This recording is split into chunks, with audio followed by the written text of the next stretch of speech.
Si vous nous rejoignez à l'instant, vous avez fait le meilleur choix, c'est celui de regarder Info TV et surtout de suivre votre programme fétiche Espace Miné. Vous êtes en direct sur Jeudi Spiritualité. On vous l'a dit en ouverture, on le réitère. Ce matin, nous parlons de la Bible avec une question bien précise. La Bible est-elle un livre divin? Je commence par passer la parole à un homme d'église. Quoi de plus normal? Je vais vous poser une question que d'autres vont estimer qu'elle ne vaut pas la peine. Mais moi, je vous la pose quand même. Parfois, j'aime poser des questions qui ne valent par moment pas la peine. Mais on finit par comprendre que c'était pertinent. Révérend, c'est quoi la Bible? Merci beaucoup, Parfait, pour cette bonne question. La Bible est la parole de Dieu. Commençons d'emblée comme ça. La Bible est la parole de Dieu. Pourquoi? Parce que c'est un recueil, c'est un ensemble de livres, n'est-ce pas, compilés de la part de plusieurs auteurs qui, sur des périodes différentes, près de 1500 ans à 2000 ans, n'est-ce pas, ont pu ensemble avoir, sans qu'ils ne se connaissent parfois, sans qu'ils aient un même arrière-plan, sans qu'ils aient eu des rencontres dessus, sans qu'ils aient fait des écoles, apporter ensemble un même message avec un objectif qui est le même. Ce qui donne à penser que la Bible, le livre que j'appelle aujourd'hui la parole de Dieu, vient d'un unique auteur dont ceux qui, n'est-ce pas, ont été les écrivains, se sont décrits comme étant des porte-paroles de Dieu qui leur parlait. Et nous avons plusieurs arguments qui nous montrent qu'en effet, la Bible ne peut pas être œuvre humaine. Parce qu'une seule intelligence a pu rassembler autant de choses à la fois pour former un tout commun, un objectif commun, une vision commune sur Dieu, sur l'Église, sur les choses spirituelles, sur la façon dont le monde devrait se comporter. Un seul livre qui a tout ça ne peut être que le livre de Dieu. Merci, révérend Bayon. On passe la parole à Alain Douc. Alain Douc, l'homme d'église sur ce plateau éclairant, il commence par nous faire comprendre que la Bible, c'est la parole de Dieu.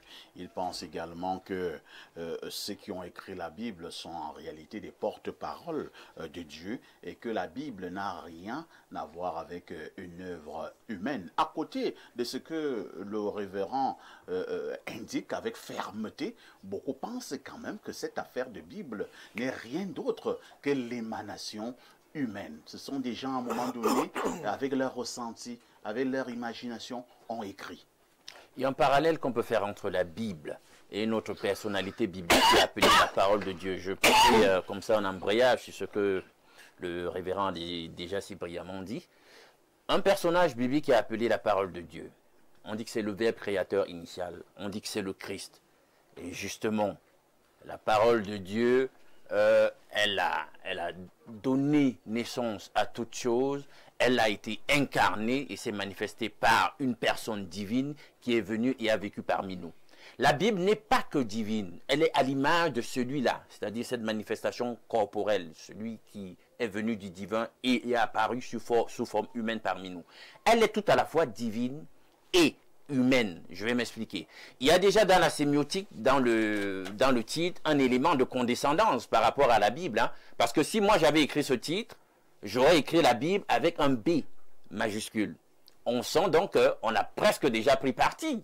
Hein, au niveau de la sémiotique. Pourquoi vous devez écrire Bible avec B majuscule? Ben justement, pour signifier son caractère autoritatif. Mais je veux donc considérer qu'ici, nous ne sommes pas un milieu chrétien. Ça, c'est pour vous. Ben justement, ceux qui ne sont pas chrétiens. Justement, c'est ce que je relève. Ou bien qui ne croient même pas en la Bible. Justement, je relève donc qu'on ne le croit pas. Ce qui nous intéresse ici, c'est le sens. Bien, la Bible, en fait, c'est quoi? La Bible, le mot lui-même, de par son étymologie, veut dire bibliothèque, parce que ça vient du grec biblia, qui veut dire les livres. Donc, en réalité, c'est une compilation d'écrits, c'est une bibliothèque, stricto sensu. Alors, comment le livre en question a été obtenu?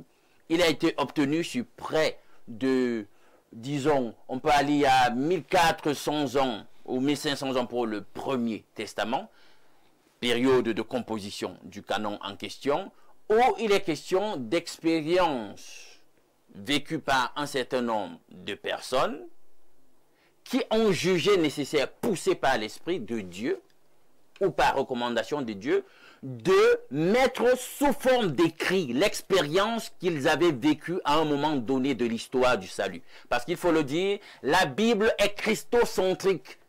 Elle est centrée sur une personne, Jésus-Christ. Le premier testament dit, il arrive. Le deuxième dit, il est là et il revient.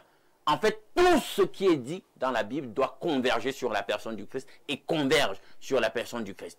Donc ces personnes donc, ont eu au cours de l'histoire du salut des expériences de foi, de pratique, des expériences dans l'histoire et ont compilé leur expérience par écrit pour que le témoignage ne se perde pas. Parce qu'un autre mot dans le jeu synonymique pour parler de la Bible en tant que parole de Dieu dans la Bible elle-même, on l'appelle le témoignage. À la loi et au témoignage, si on ne parle pas ainsi, le peuple ne verra pas l'aurore. Donc, la Bible, c'est ce témoignage dont vivons et écrit, documenté, scriptural, que Dieu a voulu maintenir tout au long de l'histoire du salut pour qu'il parvienne à l'homme tel que nous le sommes aujourd'hui. Et on va chuter.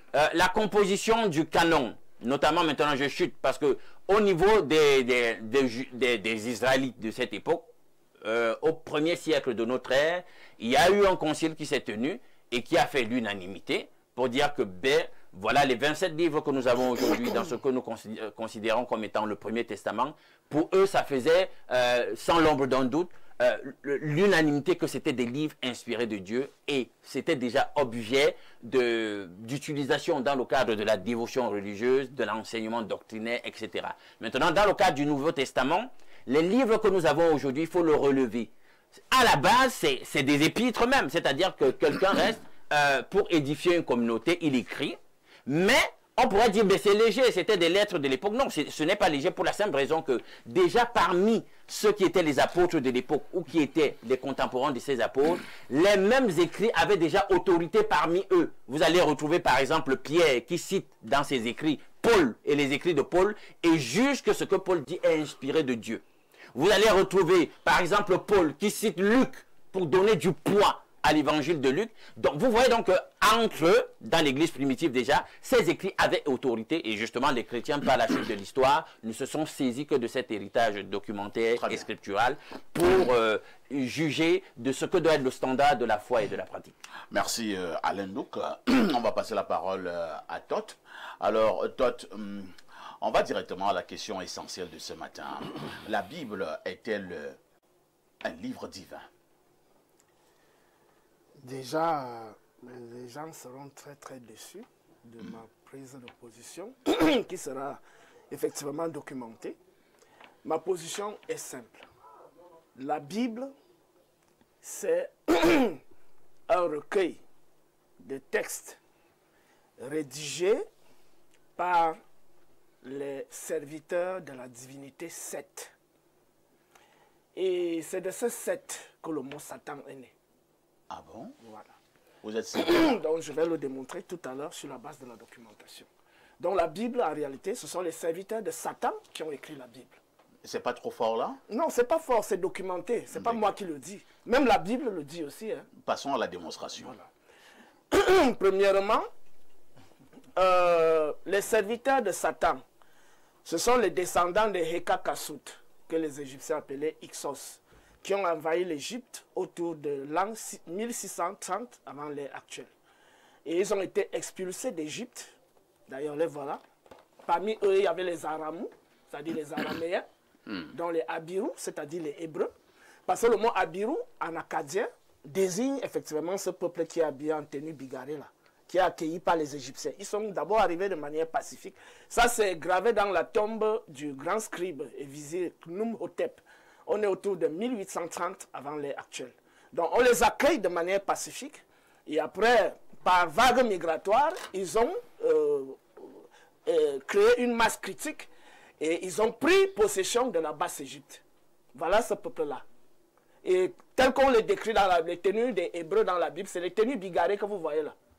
Bon, ça veut dire que même ceux qui disent qu'ils sont les Black Hebrews, ils ne connaissent, c'est l'ignorance qui les amène à le dire. Donc, voilà l'arrivée des Hébreux. Et ensuite, nous avons ce grand prêtre de l'Égypte pharaonique nommé Manéthon, un grand savant, qui a existé autour de 350 avant l'ère actuelle, sous l'invasion grecque, notamment d'Alexandre, et l'occupation grecque via les Ptolémées. Il a rédigé un ouvrage nommé Aegyptiaca. Voilà cet ouvrage que vous avez ici. Et c'est là où il décrit, parce qu'il avait accès aux archives royales, c'était un initié, un grand prêtre, donc c'est lui qui décrit l'arrivée de ces gens. Et voici comment il décrit. Il dit, de l'Orient, un peuple de race inconnue eut l'audace d'envahir notre pays. Et sans difficulté ni combat, s'en empara de vive force. Il se saisit des chefs, incendièrent sauvagement les villes, rasèrent les temples de Dieu et traitèrent les autochtones de la dernière cruauté, égorgeant les uns, amenant comme esclaves les enfants et les femmes des autres. De plus en plus, avides de détruire jusqu'à la racine le peuple égyptien, on nommait l'ensemble de ces nations Ixos. Ixos, c'est en grec, mais les Égyptiens disaient Hekakasut, c'est-à-dire les chefs des tribus nomades, donc les pasteurs, quoi. Voilà. Donc, lorsqu'ils arrivent en Égypte, ils adoptent une divinité nommée Seth. Voici la querelle d'Apophis et Sekenreta. Apophis était l'un des rois Ixos. Et Sekenreta était le souverain de la Haute-Égypte. Donc, ils ont pris la Basse-Égypte. Voilà. Et voilà ce que la querelle dit. Il arriva que la terre de l'Égypte était dans la misère, puisqu'il n'y avait pas de guide gouvernant comme un roi normal à cette époque. Il arriva que le roi Sekenreta, vie force santé, n'était que le roi de la cité du sud, c'est-à-dire de la Haute-Égypte, et la misère était dans la cité du nord, c'est-à-dire la cité gouvernée par les Ahamous ou les Aramous, c'est-à-dire les Araméens. Pendant que le roi Apophis était à Avaris, et tout le pays lui payait un tribut, la taxe en entier, ainsi qu'en emportant toutes les victuailles de l'Égypte. Ainsi, le roi Apophis adopta Seth comme son propre Dieu et refusa de servir toute autre divinité qui se trouvait sur tout le territoire à l'exception de Seth. Il lui construisit un temple de meilleure qualité pour l'éternité proche de la maison du roi, donc d'Apophis. Il apparaissait à l'aube afin d'offrir quotidiennement un sacrifice à Seth, tandis que les officiants du palais portaient des guirlandes exactement comme cela était pratiqué dans le temple de Ré-Orakti. En ce moment, pour le roi Apophis, il avait envie d'envoyer un message flamboyant au roi Sekenreta, vie force santé, roi de la cité du sud.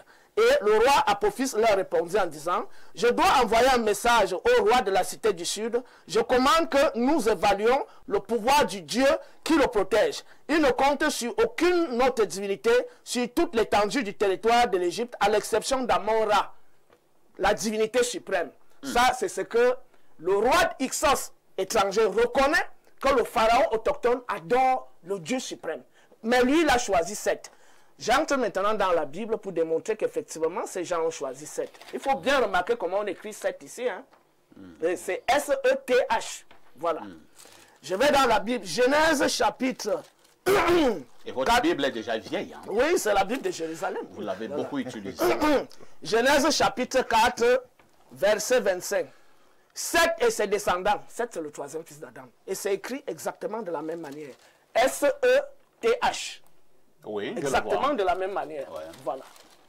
Donc, Adam connut sa femme. Elle enfanta un fils et lui donna le nom de Seth. Car, dit-elle, Dieu m'a accordé une autre descendante à la place d'Abel, puisque Caïn l'a tué. Un fils naquit de Seth aussi et lui donna le nom d'Enoch. Alors, on commença à invoquer le nom de Yahweh. Je vais bien expliquer ce que ça veut dire. Ensuite, vous allez aussi au chapitre 5, voici le livre de la descendance d'Adam. Le jour où Dieu créa Adam, il le fit à la ressemblance de Dieu. L'homme et femme, il les créa. Il les bénit et leur donna le nom d'homme le jour où il fut créé. Quand Adam eut 130 ans, il engendra un fils à sa ressemblance, comme son image, et il lui donna le nom de Seth. Ici, on constate un phénomène bizarre. C'est que Adam est fait à l'image de Dieu. Et le Dieu là, c'est Yahweh. Seth est fait à l'image d'Adam. Bon, de manière logique, je crois qu'il y a un philosophe qui est avec moi sur le panel. La logique dit, si A va vers B, C vers B vers C, alors A va vers C. Ça, c'est des combinaisons logiques. Ça veut dire que, voilà, ça veut dire quoi? Ça veut dire que si Adam est fait à l'image de Yahweh, Seth fait à l'image d'Adam, alors Seth est fait à l'image de Yahweh. Et on explique que c'est à partir de la naissance du fils de Seth, nommé Enoch, qu'on commence à adorer Yahweh. Maintenant, qui est Yahweh? Il faut d'abord expliquer qui est Seth. Bientôt, vous allez chuter. Oui, bien sûr. J'explique qui est Seth, j'explique qui est Elohim et j'explique qui est Yahweh avant de chuter. Donc, Seth en question, qui est mentionné dans cette Bible, qui s'écrit exactement de la même manière. Et on montre que ces gens-ci qui ont écrit ce livre-ci, ils ont adopté Seth là-bas. Ce sont les Égyptiens eux-mêmes qui disent. Ik, c'est un hiéroglyphe hein, que je vais traduire. Ik, maladie. Inej, être affligé. Mère, être cruel, malade. Périte, crise. Nechni, rage, désastre. Nekem, souffrir. Kenen, perturbé, tumulte.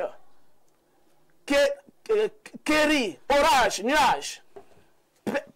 Keha, rugir. Ne, gronder, rugir, tonner. Et Keheb, faire violence. Ressoute, cauchemar. Voilà les caractéristiques de Seth. Et c'est encore une autre caractéristique, c'est déchirette, c'est-à-dire le désert.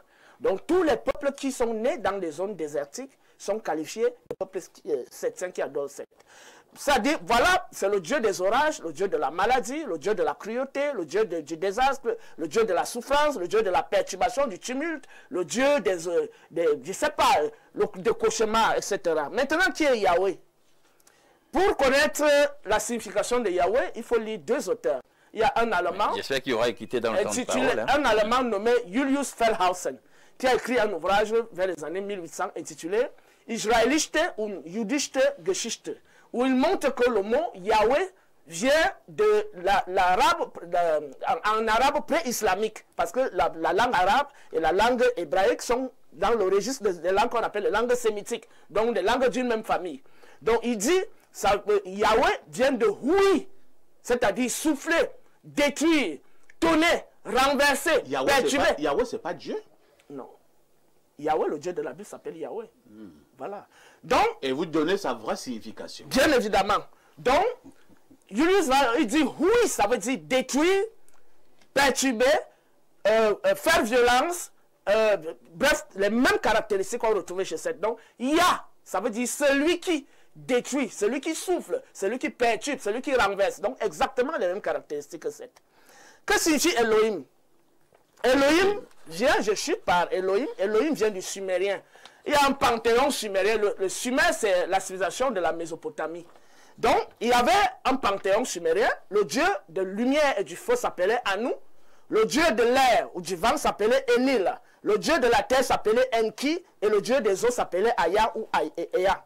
Maintenant, les Akkadiens, quand la civilisation sumérienne a chuté, les Akkadiens, donc, qui sont les ancêtres des Hébreux, dont le premier roi était Sargon d'Akkad, ils ne disaient plus Enil, ils ont commencé à dire Elil. Et plus tard, en cananéen, c'est-à-dire lorsque les Hébreux sont arrivés à Canaan, ils ont commencé à dire El. C'est de ce El qu'on a Ila. On a même Eli, qui est le nom d'un prophète. Et on a El qui devient Eloah en hébreu, qui devient Ela, qui devient Ila, dont le pluriel est Elohim. Et chez les musulmans, c'est ça qui est devenu Al-Ila, qui est devenu Allah. Donc, dans le panthéon sumérien, le dieu Enil, là, qui est devenu El, qui est devenu Elohim, qui est devenu Allah, c'est le dieu du vent, des tempêtes, des orages, de la guerre, de la violence, etc., etc. Nous voyons donc exactement l'origine du mot Yahweh en correspondance avec la divinité Seth, l'origine du mot El, qui est toujours la divinité de la Bible, en correspondance avec la divinité en un Seth. mot comme en mille, comment vous résumez votre démonstration? Je résume donc ma démonstration en disant, lorsque les Hekakasut, qui étaient constitués des Aramous et des Abirous, c'est-à-dire des Hébreux, sont arrivés en Égypte, ils ont trouvé dans le panthéon égyptien une divinité qui correspondait à leur divinité de Mésopotamie, notamment Yahweh Elohim.